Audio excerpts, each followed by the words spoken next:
The glow of her cell phone screen illuminated Helen Reed's face. It was the third time her husband, Thomas Vance, had cancelled their wedding anniversary dinner. Apparently, closing a deal in Omaha, Nebraska, was more important than celebrating 7 years by her side. Helen sighed, placing the device on the imported mahogany vanity. From the height of her penthouse on the Upper East Side in New York City, she gazed at the city that never slept. The shimmering lights seemed as distant as the happiness she had once believed she possessed. At 32, Helen had everything money could buy: designer, jewelry, clothes from renowned fashion houses, international trips. Only the essential was missing: her husband's love. Thomas Vance, 38, was considered one of the most powerful entrepreneurs in American agribusiness. His empire, built upon an already substantial inheritance, was now expanding into the agricultural technology sector. Impeccably dressed, hair always perfect, a smile calculated for the cameras, he was the personification of success. For the past 4 years, however, that smile was never directed at Helen when they were alone. "Ma'am, shall I serve dinner now?" The voice of Martha, the housekeeper, brought Helen back to reality. "No, Martha. You can go." "Home? I'm not hungry." Helen adjusted the cool silk of her red robe against her slender body. "In fact, you can leave for the night. I won't need anything else." Alone again, Helen walked down the hallway leading to the master bedroom, but veered right, entering her own chambers. She had been sleeping separately from Thomas for 4 years. 4 years since their sex life, once breathtaking, had become mechanical and then non-existent. The impeccably made king-size bed seemed to mock her every night. As she brushed her long black hair, Helen allowed herself to remember the beginning. They had met in Nantucket during a charity auction for coastal preservation. A recent graduate in art history, she was working on the event's organization. He was the guest of honor, the young entrepreneur who would donate an impressive sum to the environmental cause. Excellent marketing for his business, as she would later discover. Thomas had noticed her immediately, not just for her uncommon beauty, but for her sharp intelligence, for the way she challenged him when they discussed the value of a contemporary piece of art. That night, under the starry Nantucket sky, he had invited her to sail on his yacht. The next day, "I don't usually accept invitations from men I've just met," she had replied with a provocative smile. "And I don't usually take no for an answer," he had retorted, fascinated by the challenge. 3 months later, they were engaged. The wedding took place at St. Patrick's Cathedral, with 600 guests, a symphony orchestra, and decorations by a renowned designer. The honeymoon, planned for 3 weeks in the Greek Isles, was cut short on the 10th day. A business crisis, he had explained. Helen understood. She always understood. The breaking point came 6 months later. During a pie dinner with foreign investors, Helen, still in love and proud of her husband, touched his arm affectionately as he spoke. The look Thomas gave her froze her blood. Later, in the car, he had exploded. "Never do that again. Never touch me like that in public." "But Thomas, I just put my hand on your arm. What's wrong with that?" "Everything. Displays of affection are a sign of weakness. Do you think the sharks I do business with got where they are by being affectionate? I need you to be my wife, not my fan." That night marked the beginning of the end. Gradually, Helen realized her role was merely ornamental, to smile at events, wear the right jewelry, make safe conversation with the wives of other businessmen. She had become a luxury accessory in her husband's life, valuable but replaceable if she failed to perform her function. The gilded cage was reinforced by an ironclad prenuptial agreement. If she asked for a divorce before completing 10 years of marriage, Helen would leave with only a symbolic settlement. Not that money was her main concern, but the prospect of starting over from scratch at 32, without the resources to fulfill her dream of opening an art gallery, seemed too daunting. In a life where even the air she breathed felt measured and controlled, Helen found refuge in her art books and in rare solitary visits to exhibitions, since Thomas considered staring at old paintings a waste of time. It was during one of these lonely visits to MoMA that she met Roxanne, a curator who would become her only true friend in recent years. "You look like a bird in a golden cage," Roxanne had told her once as they had coffee on Madison Avenue. A bird that has forgotten how to fly. Her friend's words echoed in Helen's mind as she prepared for bed. The next day there was a charity gala at Carnegie Hall, and Thomas had demanded her presence. Another night of fake smiles, empty conversations, and the suffocating loneliness in the middle of a crowd. Before turning off the lamp, Helen looked at the print of a Georgia O'Keeffe painting she kept discreetly in her room, the only piece of decor Thomas had allowed her to choose herself, probably because it matched the mansion's earthy tones.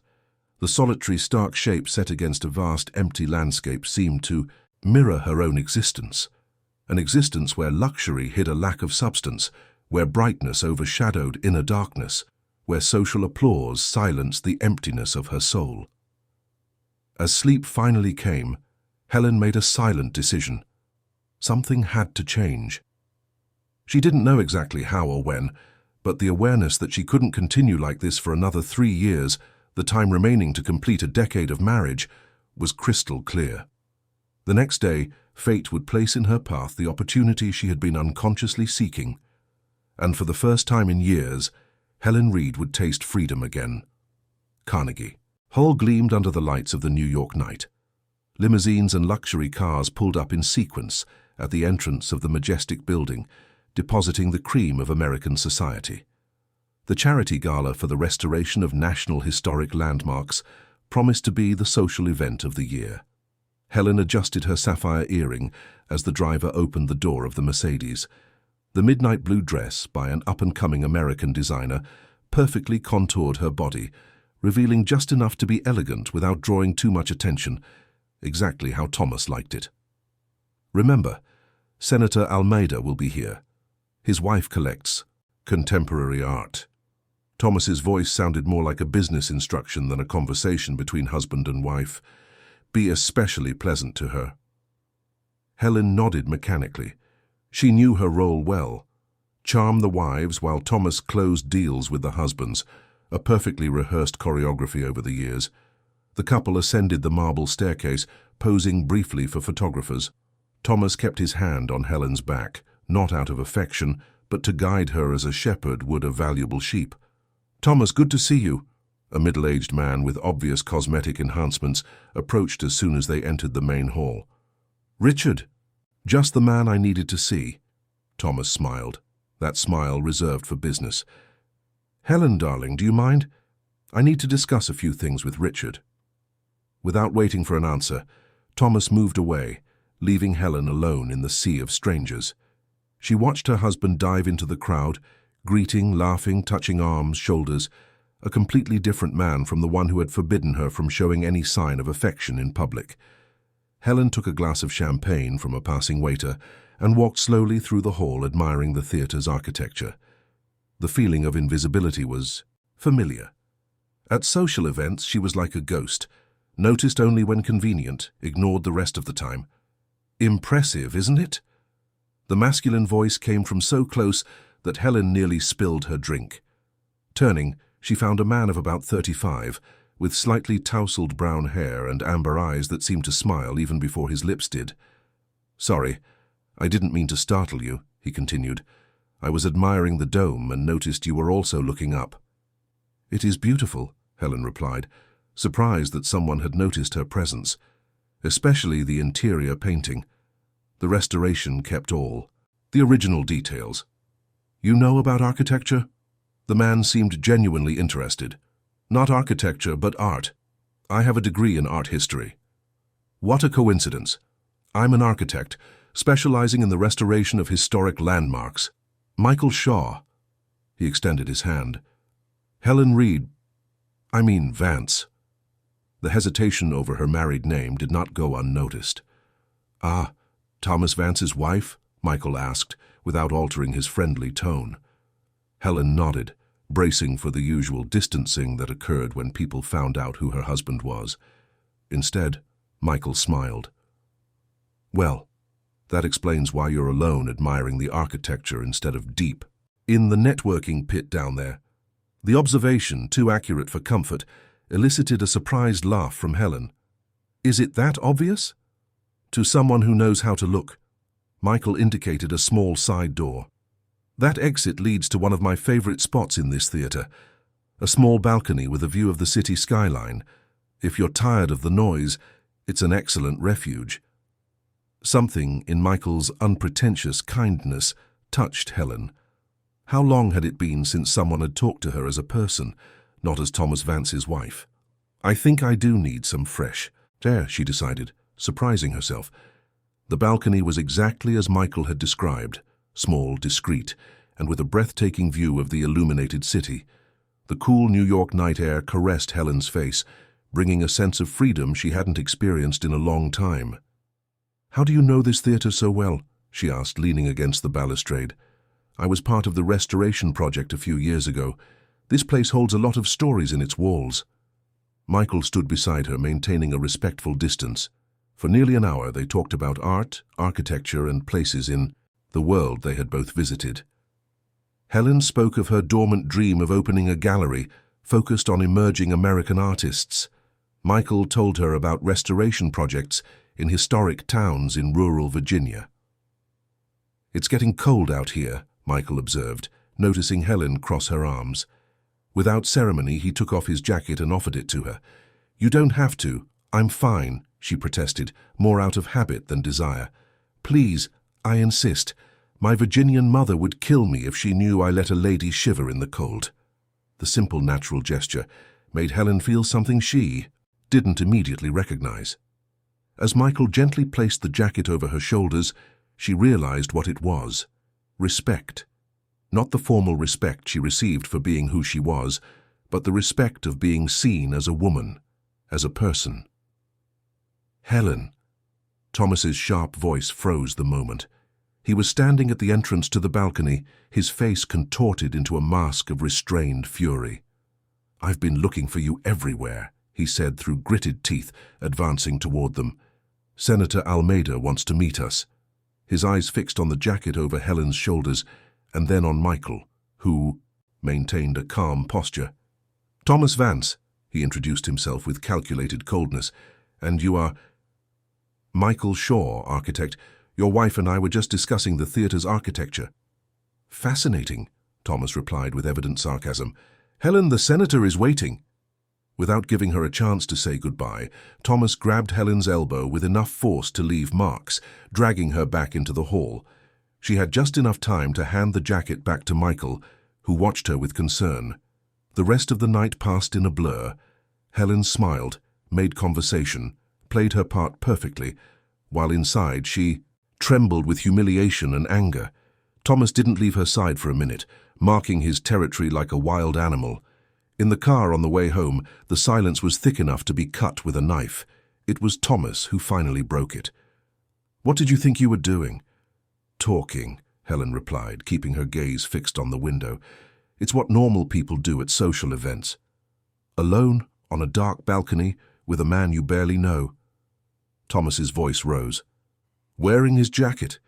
Do you have any idea how that looks?" Something inside Helen, something that had been dormant for years, awoke at that moment. "And you, Thomas, do you have any idea how it looks for a husband to not touch his wife for years, but to freak out when he sees her talking to another man?" The car braked sharply.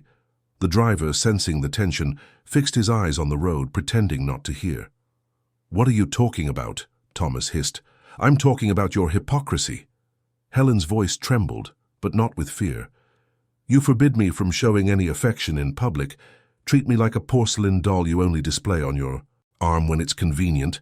Abandon me at every social event to network and then have the gall to be jealous because someone treated me with kindness." Thomas's face went pale, then red.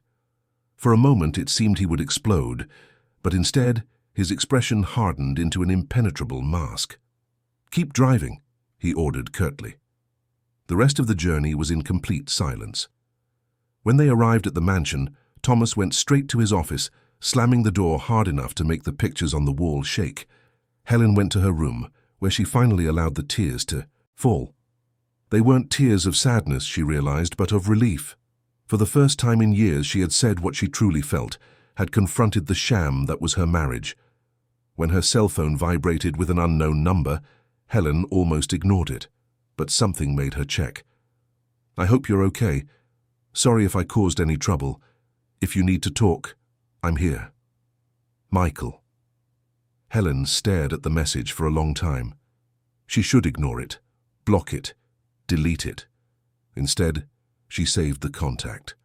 A small act of rebellion that, unbeknownst to her, would be just the first of many. The morning after the event at Carnegie Hall, Helen woke to the insistent sound of knocking on her door. Still dazed from sleep, she saw Martha enter with a huge arrangement of rare orchids. "Ma'am, Mr. Vance had this delivered for you." Helen looked at the exotic flowers, all in shades of blue and purple, her favorite colors. The handwritten card said only, "Dinner tonight, 8 p.m. I've made reservations at Per Se." Not an apology, not a word of affection, just an order disguised as an invitation. "Thank you, Martha. You can put them in the living room." The housekeeper hesitated, still holding the arrangement. "Mr. Vance specifically asked for them to be placed in your room, ma'am."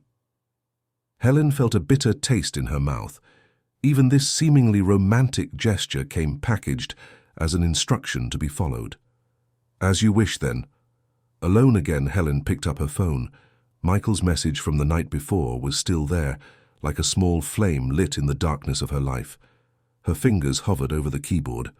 To reply would be to cross a line that, once crossed, would change everything. Not to reply would mean staying in the safety of her golden prison. Her reverie was interrupted by another message, this time from Roxanne. "Saw the event photos on Instagram. We need to talk. Coffee today, 11 a.m., usual spot?" Helen replied affirmatively. She really needed a friend. The Grove Cafe in Greenwich Village was one of the few places where Helen felt truly at ease. Tucked between historic buildings, the small establishment attracted artists and intellectuals, people who never gave her a second glance, completely ignoring her status as Thomas Vance's wife. "So, who was the handsome guy with the jacket?" Roxanne got straight to the point as soon as Helen sat down. "How? There are pictures of you with him on the balcony. Nothing compromising, but the gossip sites are already speculating. Agribusiness tycoon's wife in an intimate moment with mysterious architect." Helen felt her blood run cold.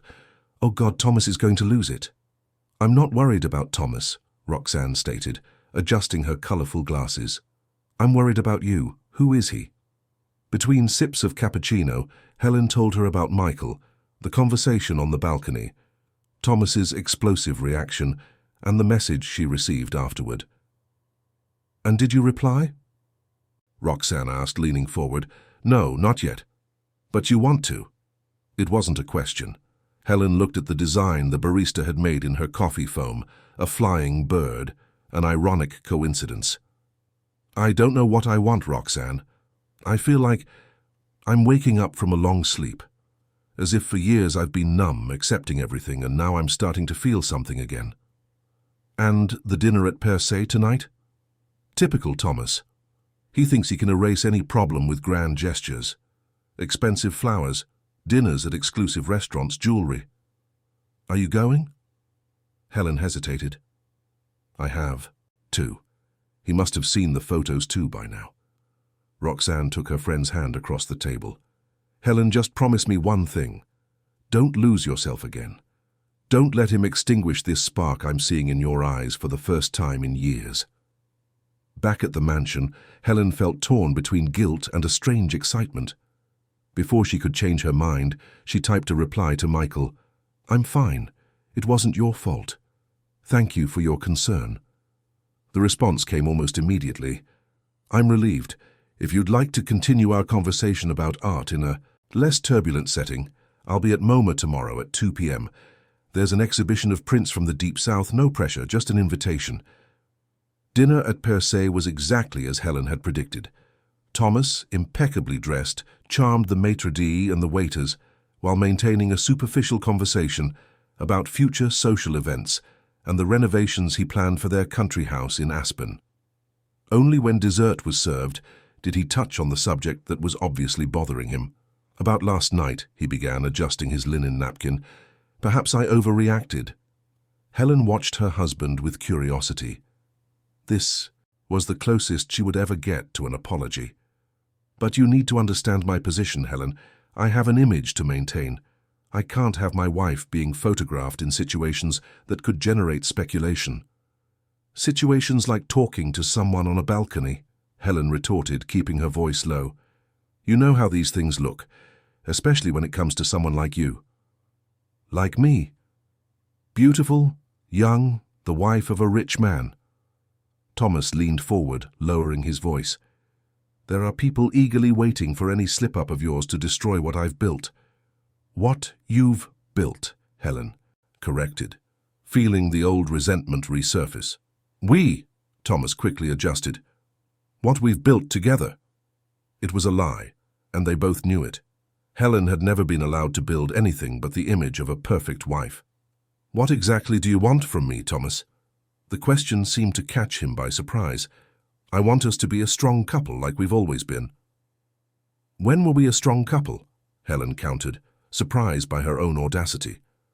When you cut our honeymoon short for business, when you forbade me from touching you in public, or when you started sleeping in another room. Thomas looked around, worried someone might overhear. This is not the place for this conversation. It's never the place. It's never the time. Helen placed her napkin on the table. I'd like to go home now. The next day, without telling anyone, Helen went to MoMA. She dressed discreetly, jeans, a white t-shirt, ballet flats, and a colorful scarf. Clothes that Thomas would consider inappropriate for a woman of your position. But that made her feel more like herself. Michael was already there, closely observing a woodcut by a southern folk artist. He was also dressed casually. Dark. Pants, a light blue cotton shirt with the sleeves rolled up, revealing tanned forearms. You came, he smiled when he saw her, making no move to get too close. I shouldn't be here, Helen confessed. Do you want to leave? No. The answer came out faster and more decisively than she expected. For 2 hours, they walked through the exhibition. Michael had a deep knowledge of the artist's work and shared stories about the techniques and symbolism in each piece. Helen, in turn, provided historical context for the works, relating them to European and indigenous art movements. You're wasting your knowledge, Michael commented as they observed a particularly complex print. You should be working with art, not just admiring it. It was my dream, Helen admitted, to open a gallery focused on emerging American artists, to give a platform to voices that aren't usually heard in the traditional circuit. What's stopping you? The simple, direct question caught Helen off guard. There were so many possible answers: the prenuptial agreement, Thomas's disapproval, the fear of failure, the comfort of the safe zone that, despite everything, her marriage provided. Complications, she answered vaguely. Michael didn't press. Instead, he invited her for coffee at the museum's cafe. The conversation flowed naturally to other topics: favorite books, movies, places they'd like to visit. I have to go, Helen said finally, realizing she had spent 3 hours at the museum, much longer than she had planned. Can I walk you to a taxi? On the way to the exit, they passed a temporary exhibition of contemporary photography. One particular image caught Helen's eye: a woman from behind, looking at the horizon, with an open door in front of her. Beautiful composition, Michael commented. It's how I feel right now, Helen murmured, more to herself than to him. Standing before an open door, not knowing if I should walk through it. Michael looked at her intently. Some doors only appear once in a lifetime, Helen. When they said goodbye, there were no touches, no promises, just a sincere thank you from her, and a genuine it was a pleasure from him. Still, something had fundamentally changed within Helen, a growing certainty that her current life was unsustainable. In the days that followed, Helen and Michael began to exchange messages, initially about art and architecture, then about more personal thoughts, dreams, fears. The connection grew, purely platonic but intensely emotional. Thomas, for his part, oscillated between clumsy displays of interest, coming home earlier, suggesting outings together, and long periods of absence due to business. Helen noticed his efforts, but it was too late. The seed of change had already been planted in her heart. 2 weeks after their first meeting at the museum, Thomas announced at breakfast, I need you to accompany me to a charity gala next Friday. The Horizon Foundation is launching a project for sustainable schools. All the major investors will be there. At another time, Helen would have simply nodded. This time, however, something made her reply, "I'm not going." Thomas looked up from his tablet, genuinely surprised. "What do you mean you're not going?" "I'm tired, Thomas. Tired of being treated like an object, like a porcelain doll you display when needed and put back on the shelf when you don't." "What are you talking about? You're my wife. Your place is by my side." "My place is where I choose to be," Helen replied, getting up from the table. "And on Friday, I choose not to be at that gala." Leaving a stunned Thomas behind, Helen retreated to her room. Her heart was pounding, but not with fear, with anticipation. For the first time in years, she had made a decision for herself. She had said no, and the sky hadn't fallen. Later that day, her phone rang. It was Roxanne. "Helen, you won't believe this. I managed to include that Indigenous artist you admire in the group exhibition at the Cultural Center." "That's wonderful, Roxanne. When is the opening?" "Friday night." Helen smiled. The universe, sometimes, had a perfect sense of timing. The clock read 7:30 p.m. when Helen's phone rang. On the screen was the name of Danielle, the wife of one of Thomas's partners and one of the few people in her husband's social circle with whom she had a cordial relationship. "Helen, where are you? The gala has already started." "I'm not going, Danny. Didn't Thomas tell you?" There was a moment of silence on the other end of the line.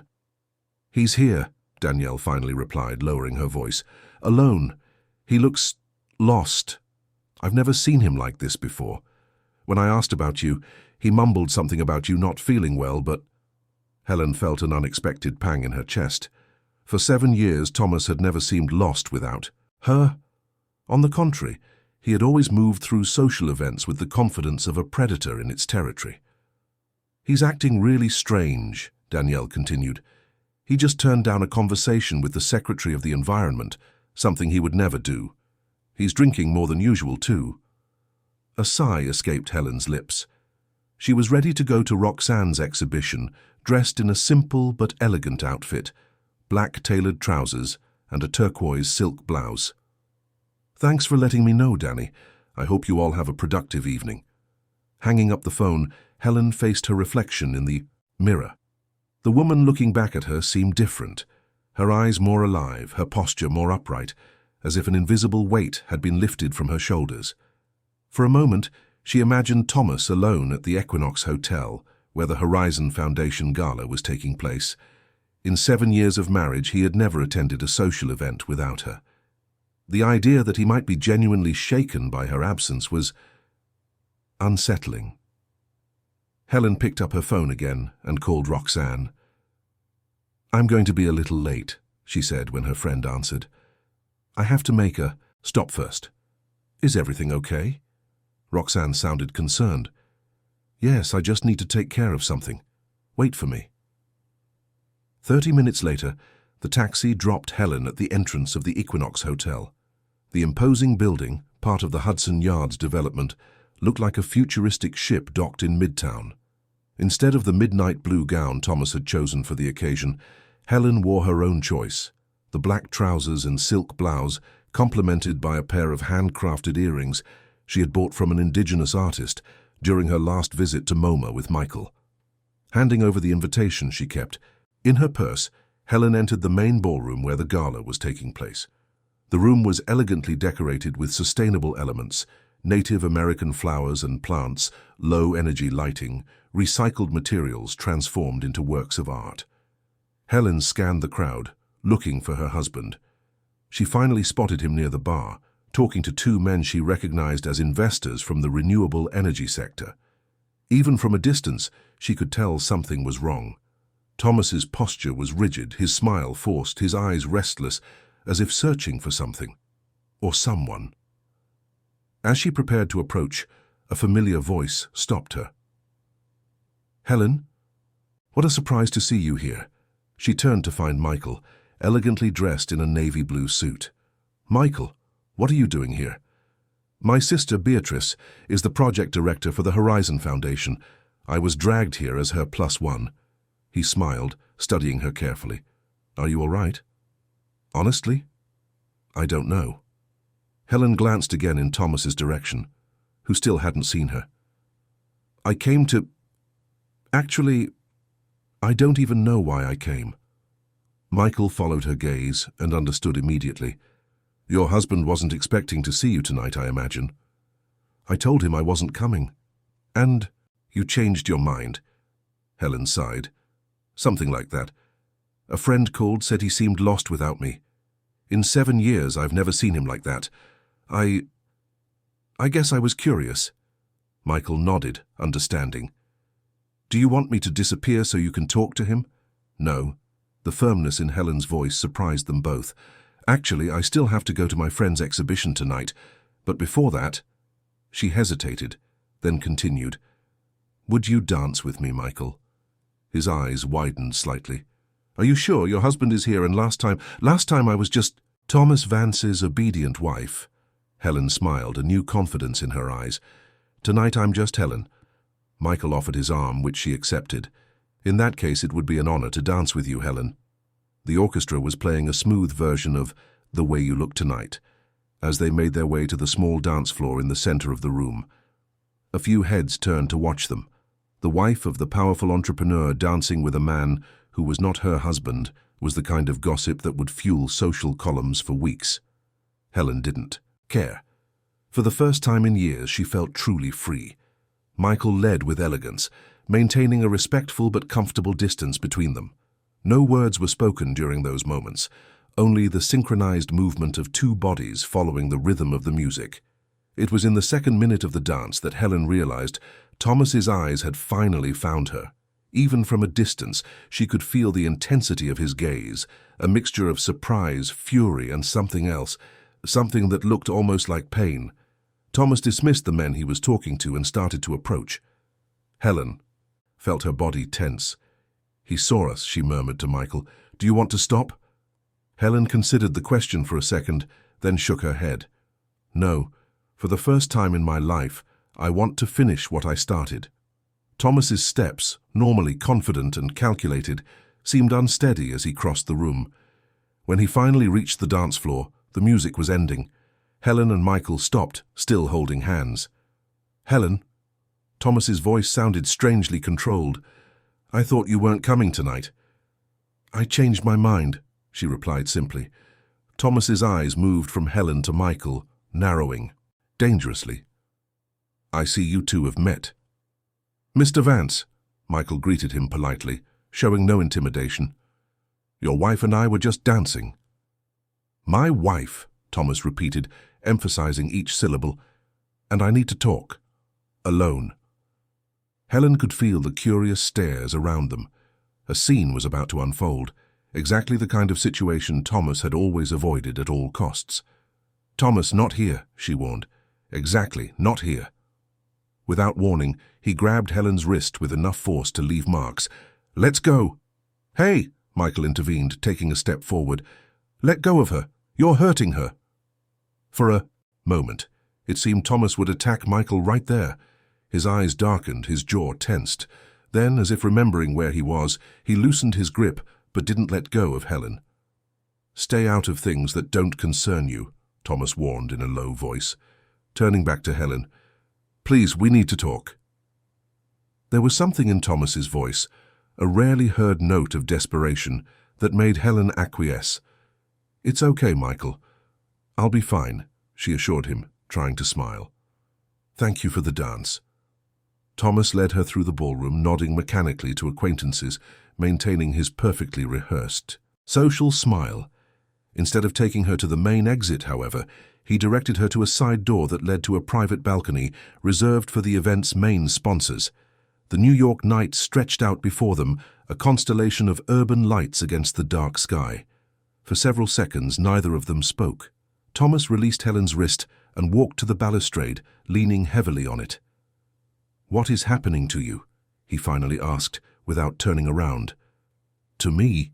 Helen let out a humorless laugh. Nothing is happening to me, Thomas.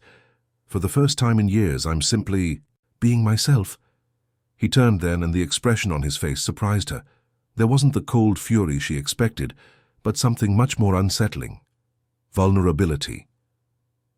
Are you sleeping with him? The question, so direct and raw, caught Helen off guard. No, she answered firmly. I'm not sleeping with anyone, not even my husband, as you well know. The blow hit Thomas squarely. He flinched as if he'd been slapped. Is that it?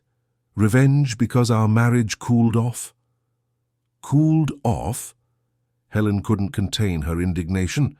Our marriage didn't cool off, Thomas. You killed it. Systematically, day after day, when you told me not to touch you in public, when you cut our honeymoon short for business, when you started sleeping in another room, when you turned our relationship into a business transaction. I was building our empire, Thomas exploded, his composure finally breaking. Everything I did, every sacrifice, every decision was for us. No, Thomas. It was for you. Always for you. Helen stood her ground, years of repressed hurt finally finding a voice. You gave me things, lots of things. Jewelry, clothes, trips, a huge house, but you never gave me what I really needed. And what did you need? He seemed genuinely confused. Love, Thomas, affection, touch, a real connection. I needed a husband, not a career manager. The words hung between them, heavy as lead. Thomas's face twisted into an expression Helen had never seen before, a mixture of pain, confusion, and something that looked like fear. You think I don't love you? His voice was barely audible. How would I know? You never show it. You never say it. Helen felt tears threatening to fall, but held them back. For the last 4 years, you've treated our marriage like another one of your corporate assets to be managed efficiently. Thomas ran his hands through his hair, messing it up for the first time in... Helen couldn't even remember the last time she'd seen him less than perfectly composed. I love you so much it terrifies me. The confession, so unexpected, left Helen momentarily speechless. What? You don't understand. Thomas paced the balcony, agitated. My father lost everything for love. Everything. The empire my grandfather built, our house, our dignity, all because my mother cheated on him, left him, and he was so broken he couldn't function anymore. I was 12 when I found him. Thomas stopped, abruptly, as if realizing he was revealing more than he intended. Helen vaguely knew his family history, the father who lost the fortune, the rebuilding Thomas had started at a young age. But she had never heard these details, never known the emotional impact it had on him. I promised myself I would never be vulnerable like him, Thomas continued, his voice more controlled now, that I would never give anyone the power to destroy me like that. And then... He looked at Helen, his eyes glistening. Then I met you, and for the first time I felt that someone could have that power over me. So you decided to push me away, Helen asked, trying to understand. To turn our marriage into a business partnership? I didn't realize I was doing it. I thought I was protecting us, protecting me, protecting you, protecting what we built. Protecting me by letting me die inside. Thomas closed his eyes, as if the words physically wounded him. I know I made mistakes. A lot of mistakes. He took a step toward her. But him, that architect, he doesn't seem like the kind of man who can offer you the life you deserve. The life I deserve? Helen felt the anger surge again. You think this is about money, about social status, about living in a mansion on the Upper East Side? That's not what I'm saying. Michael sees me, Thomas. He sees me, not as Mrs. Vance, not as an accessory, not as an asset. As Helen. Her voice broke. When was the last time you really saw me? The silence that followed was deafening. For long seconds they stared at each other, 7 years of history between them. The passionate beginning, the gradual distancing, the abyss that now seemed insurmountable. Then something extraordinary happened. Thomas Vance, the man who controlled a billion-dollar empire, the man who never showed weakness, fell to his knees before her. Please, he begged, his voice choked with emotion. Please, don't leave me. Helen looked at her kneeling husband, stunned. She had never imagined seeing him like this, broken, vulnerable, exposed. I can change. I'll go to therapy. I'll win you back. Just don't leave. Not with him. not with anyone. Helen felt compassion for the man before her. Not for the tycoon, not for the ruthless businessman, but for the 12-year-old boy who had found his father destroyed by abandonment, who had grown up building walls around his heart. Gently she knelt before him, touching his face. "I forgive you, Thomas," she said softly. The relief in his eyes was instant, but brief. "But forgiving you doesn't mean staying," she continued, feeling a strange peace as she spoke the words. "Some things once broken can't be fixed, at least not in the same way they were before." "What are you saying?" His voice was just a whisper. "I'm saying I need to find myself, to discover who I am without you, without this whole world we built. And you need to heal. You need to find a way to love without fear." "But what about us?" Helen stood up slowly, helping him do the same. "There is no us anymore, Thomas, not the way it was. Maybe there never really was." When Helen left the balcony, she felt strangely light. 7 years of pain, resentment, and frustration seemed to have been released in that conversation. There was no more anger, just a quiet certainty that she was on the right path. Michael was waiting in the lobby, visibly worried. "Is everything okay?" he asked as she approached. "I was about to come looking for you." Helen smiled, a genuine, free smile. "I'm okay, better than I've been in years, actually." "Do you want me to take you somewhere?" "Yes, there's an art exhibition I don't want to miss." As they left the hotel together, Helen glanced back briefly. Thomas was watching them from the entrance to the balcony, a solitary figure against the bright lights of the event. For a moment, their eyes met. There was no longer anger or possessiveness in his, just a resigned sadness and perhaps the first glimmer of understanding. Helen turned and walked forward. The night was just beginning, and for the first time in a long time, the future seemed full of possibilities. The New York morning sun filtered through the windows of the small apartment Helen had rented in Soho. It was nothing like the mansion on the Upper East Side, but the 750 square feet, with its simple furniture and walls filled with works by emerging artists, had something the luxurious townhouse never possessed: the feeling of home. 3 months had passed since the night of the gala at the Equinox Hotel, 3 months of profound transformation. The divorce had become public, 2 weeks later, causing a stir in New York high society. "The Vance Empire Shaken" had been the headline in the business section of one of the country's leading newspapers. Helen poured herself coffee while checking emails on her laptop. The separation had been surprisingly civil. Thomas, true to the promise he made that night, had started intensive therapy sessions and had kept his distance, respecting the space she had asked for. The prenuptial agreement that had scared her so much turned out to be less draconian than she had imagined. Helen's lawyer, recommended by Roxanne, had found a specific clause about emotional abandonment that could secure her much more than the symbolic settlement she had expected. In a court battle, she could have claimed millions, but Helen had refused to fight. She asked only for enough to start over, money to open the art gallery she had always dreamed of, and a small percentage of shares in one of Thomas's smaller companies, enough to ensure her financial independence without compromising the empire he had built. Her cell phone vibrated on the table. It was a message from Michael. "I stopped by the gallery last night. The renovation is looking amazing. You're going to love what they did with the lighting." Helen smiled. In the 3 months since the separation, Michael had remained a constant and respectful friend. He never pushed for more, never tried to take advantage of her vulnerability. As an architect, he had offered to design the gallery's interior for free. "Consider it my contribution to emerging American art," he had said when she tried to refuse. The doorbell rang, interrupting her thoughts. Helen wasn't expecting visitors so early. Through the intercom camera, she recognized Gregory, Thomas's personal assistant. "Mrs. Reed," he greeted her formally when she opened the data. "Mr. Vance asked me to deliver these documents in person." He handed her a leather folder with the monogrammed TV embossed in gold, so typical of Thomas, Helen thought. "Thank you, Gregory. Is he well?"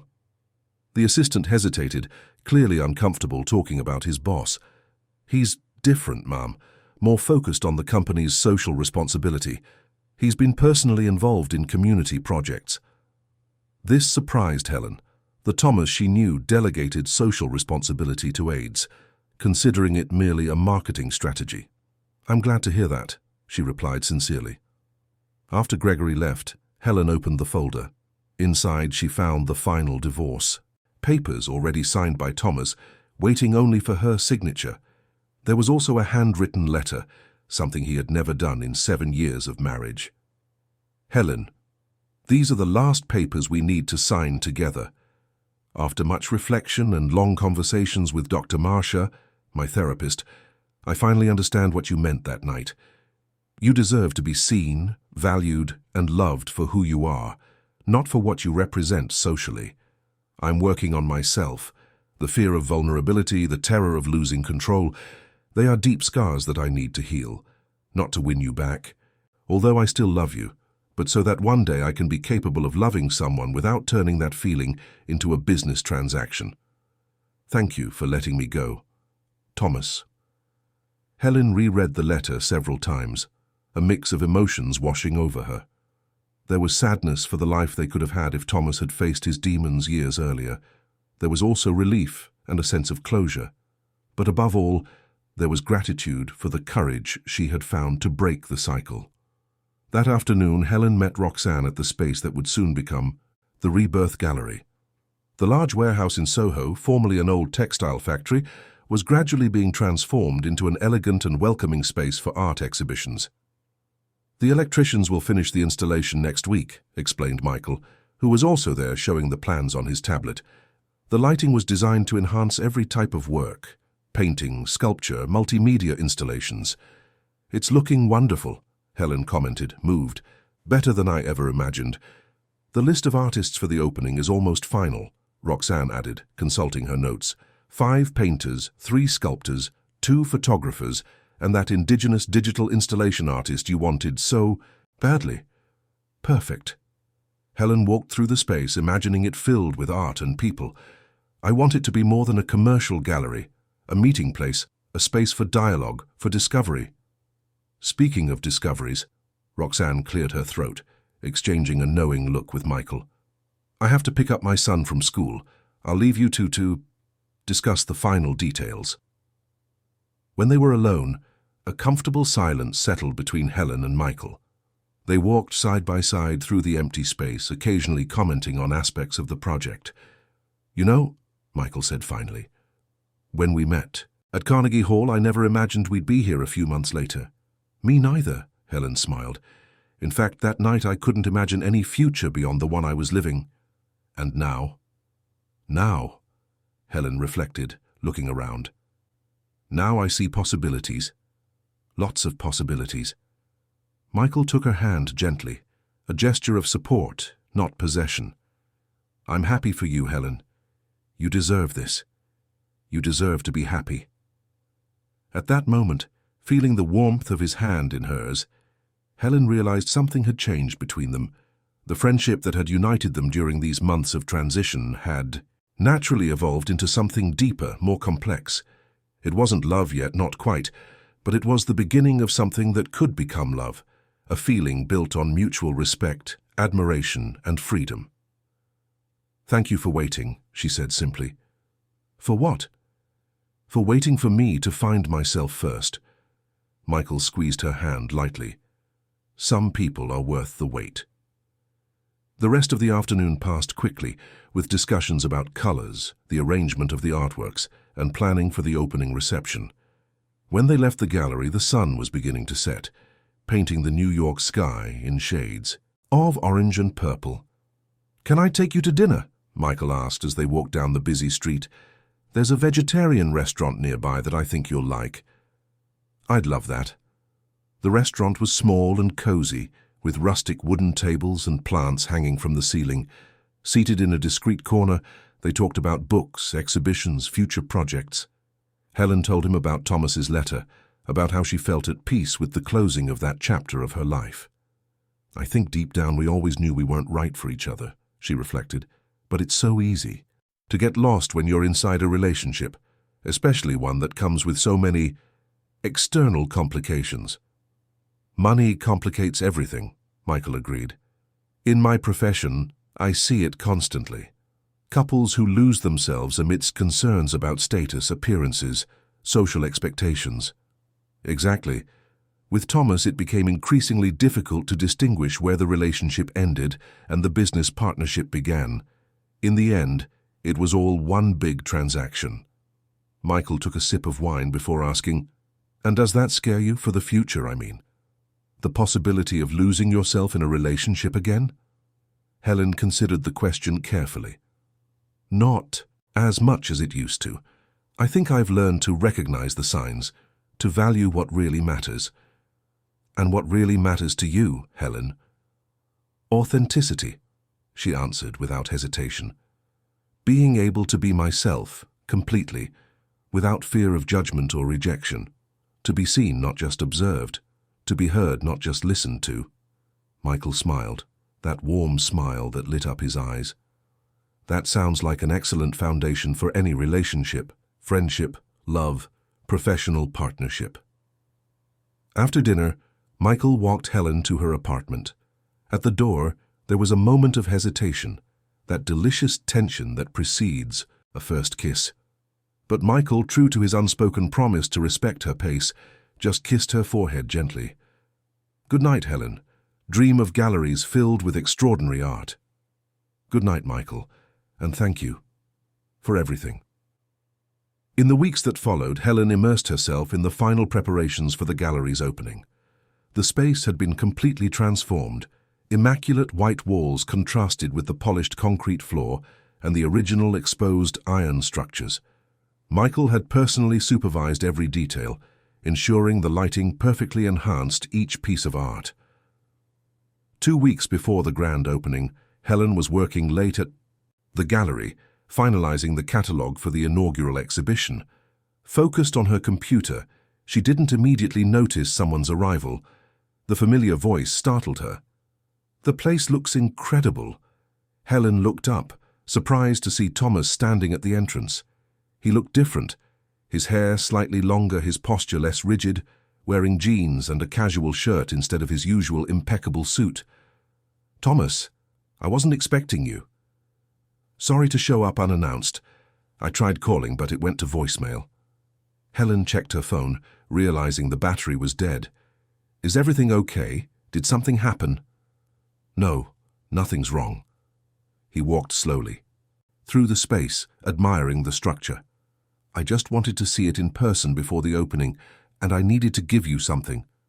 Thomas approached the desk where she was working and placed an envelope on it. "This isn't part of the divorce settlement. It's something else." Intrigued, Helen opened the envelope and found a check for $5 million and a card. "What is this?" "An investment," Thomas replied, looking strangely shy, a trait she would never have associated with her ex-husband. "Not as part of the divorce, not as a legal obligation. It's a no-strings-attached investment in your dream." Helen looked from the check to him, stunned. "Thomas, I can't accept this. Please." His voice sounded different, softer, more real. "This is my apology for never believing in your talent, for never supporting your passion. Dr. Marcia helped me understand how much this meant to you, and how selfish I was to belittle your dreams." Helen felt an unexpected emotion swell in her chest. Not romantic love, not anymore, but a deep gratitude for the man who was finally beginning to see beyond himself. "Thank you," she said simply, accepting the check. "Thank you for finally seeing me." Thomas smiled, a genuine smile without calculation or hidden intent. "Good luck with the opening. I'm sure it will be an extraordinary success." As he walked away, Helen asked, "Will you come?" Thomas stopped, turning to her. "I don't think that would be appropriate. This is your moment, your achievement. I don't want to overshadow it with my presence or generate unnecessary speculation." He hesitated, then added, "Besides, I'm preparing for a trip. Dr. Marcia suggested I take some time for myself, away from business, from expectations. I'm going to Nepal to trek in the Himalayas." Helen couldn't suppress a surprised laugh. "You? Camping in the Himalayas? Surprising, isn't it?" He laughed too, a sound she had rarely heard during their marriage. "It seems I have a lot to learn about myself, and about the world beyond boardrooms. I wish you a good journey, Thomas, truly. When he left, Helen sat down again, contemplating the check in her hands. With that amount, she could expand the gallery, create an artist residency program, maybe even a fund to support artists from underserved communities. The possibilities were enormous. More important than the money, however, was the symbolic meaning of the gesture. Thomas had finally recognized her value beyond the role of a wife. He had validated her dreams, her ambitions, her own identity. In a way, that check represented true freedom, not financial, but emotional. Helen picked up her phone and dialed Michael's number. "Can you come to the gallery? Something incredible just happened that I need to share with you." The opening night of the Rebirth Gallery arrived on a spring Friday. The New York sky, usually shrouded in pollution, surprisingly displayed stars that seemed to bless the new venture. The facade of the old industrial warehouse in Soho, now elegantly renovated, stood out on the street with its soft lighting and minimalist sign. Inside, Helen's anxiety was almost palpable.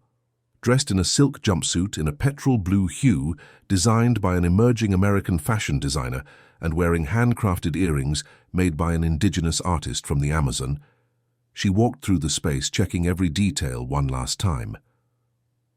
"Breathe," Roxanne approached, offering a glass of sparkling wine. "Everything is perfect.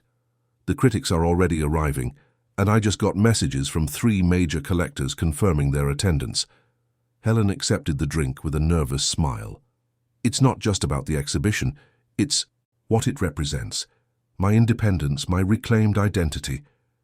And you deserve every second of this moment," Roxanne affirmed, gently squeezing her shoulder. "Now, come on. Your new life is about to officially begin." The doors opened promptly at 8 p.m. Within minutes, the space filled with an eclectic mix of people: art critics, collectors, artists, students, the curious. The vibrant atmosphere seemed to confirm Helen's vision. The Rebirth Gallery would not just be a commercial space, but a cultural meeting point, a place where different worlds could converse through art. "Your curation is impeccable," commented a respected critic, observing the layout of the works, especially the juxtaposition of the traditional and the contemporary in the indigenous section. "That was precisely the idea," Helen explained, feeling in her element, "to show that American art is a continuum, not separate categories. The ancestral and the futuristic can coexist and enrich each other." As she circulated among the guests, Helen noted with satisfaction that sales were already beginning. Small red dots marked acquired works, and her assistant was constantly taking orders and reservations. Thomas's investment, combined with her own capital and a careful selection of artists, was bearing fruit faster than she had expected. Michael arrived around 9:30 p.m. discreetly, without drawing attention. Helen spotted him immediately despite the crowded gallery. He looked nervous, almost shy, holding a small wrapped gift. "Sorry I'm late," he said as he approached. "I wanted to give you space for your moment without interference." "You would never be an interference," she replied, genuinely happy to see him. "After all, this space has as much of you in it as it does me." "Don't exaggerate. I just designed some walls and lighting systems. The soul of this place is all yours."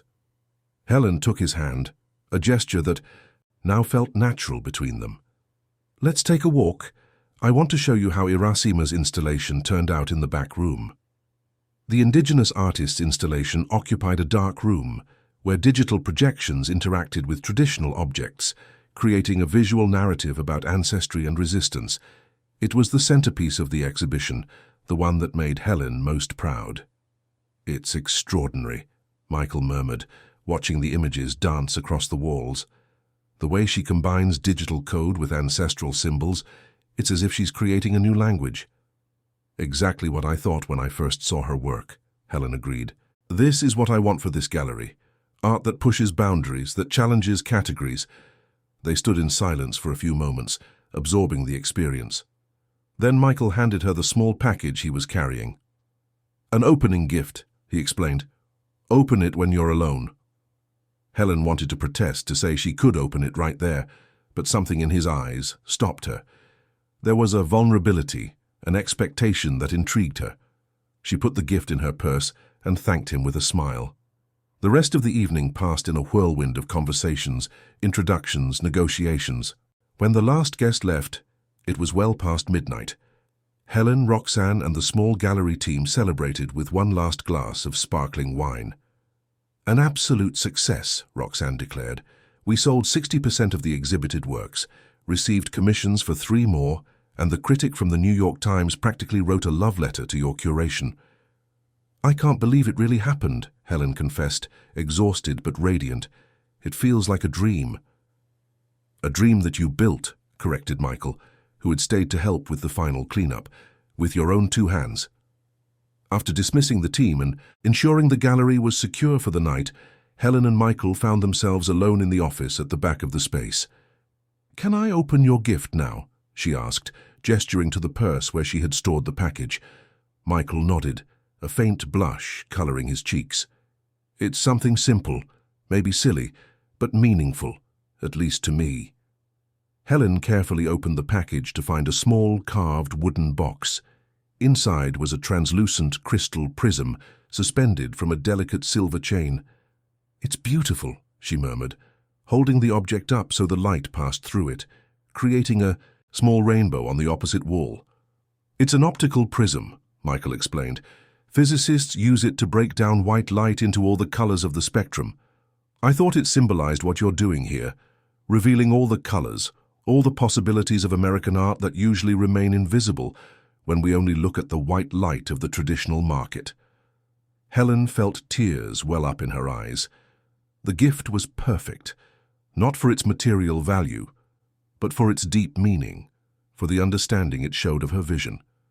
"Thank you," she whispered, holding the prism to her chest. "It's the most meaningful gift I've ever received." There was a moment of silence between them, filled only by the distant hum of the city. Then Helen gathered the courage to ask the question that had been growing in her heart for the past few weeks. "Why, Michael? Why did you wait so patiently for me? Any other man would have given up or pushed for more." Michael considered the question for a moment, choosing his words carefully. "Because from the beginning, I realized you didn't need a refuge to run to, or a savior to rescue you." He took a step toward her. "You needed to find your own strength first, and I wanted to be chosen by you, not as an escape route, not as a consolation, but as a conscious choice by a whole, complete woman." The words penetrated Helen deeply, echoing truths she herself had been discovering over these months. Her journey wasn't about replacing Thomas or finding another relationship to fill a void. It was about rediscovering herself, reconnecting with her essence, becoming the subject of her own story again. "I choose you," she said simply, taking a step forward. When their lips met for the first time, there was no urgency, only recognition. The kiss tasted of promise, of possibilities, of a future to be built together, not as 2 halves seeking completion, but as 2 whole beings choosing to share their journeys. A year later, the Rebirth Gallery had established itself as one of the most innovative spaces on the New York art scene. Expanded with Thomas's investment, it now also occupied the neighboring warehouse, where Helen had developed an artist residency program for talent from peripheral communities. Helen and Michael lived together in a spacious, light-filled loft on the Lower East Side, a historic neighborhood that perfectly combined her passion for art and his for architecture. The life they built was simple compared to the luxury Helen had known as Mrs. Vance, but infinitely richer in meaning and authenticity. That Sunday morning, as they prepared breakfast together, Helen's phone vibrated with a notification. It was an email from Thomas, a rare occurrence as they had maintained minimal contact since the divorce. "Everything okay?" Michael asked, noticing her surprised expression. "It's Thomas," she explained, opening the message. "He doesn't usually get in touch, except for bureaucratic matters related to the shares I still have. In his company." The email was brief, but its content made Helen bring a hand to her lips, moved. A photo was attached. Thomas, smiling as she had never seen him during their marriage, holding a newborn baby in his arms. Beside him, a middle-aged woman with a serene expression. Helen recognized her as Dr. Marcia, the therapist. The message read, "I wanted you to be the first to know. Heloise was born yesterday, 6 Libzeusteros, 19 inches of pure joy. Marcia and I got married 6 months ago, in a small ceremony at our country home in the Hudson Valley. We chose the name in your honor. It was you who taught me how to truly love, who had the courage to let me go so I could find my own path. Thank you for that, Helen. I hope you are as happy as you deserve to be." Helen showed the message to Michael, who hugged her from behind as he read. "It seems everyone has found their rebirth," he commented softly. "Yes," Helen agreed, turning to face him. "Sometimes we have to lose something valuable to find something priceless." She looked around the simple but cozy apartment at the man who loved her for who she was, at the life she had built with her own choices. She remembered the mansion on the Upper East Side, the expensive jewelry, the designer clothes, all the material opulence she had once mistaken for happiness. True wealth, she finally realized, was not in the things she possessed, but in the freedom to be who she truly was. Not in the social status she carried, but in the authentic love she gave and received. Not in the prestigious surname she had used, but in the identity she had rediscovered. As she replied to Thomas's message, wishing the new family sincere happiness, Helen felt a profound peace. All the paths taken, all the pain faced, had led to this moment of crystal-clear understanding. Life, with all its complexities, paradoxes, and unexpected turns, was exactly as it should be. And for the first time, without hesitation or doubt, Helen Reed was exactly where she wanted to be.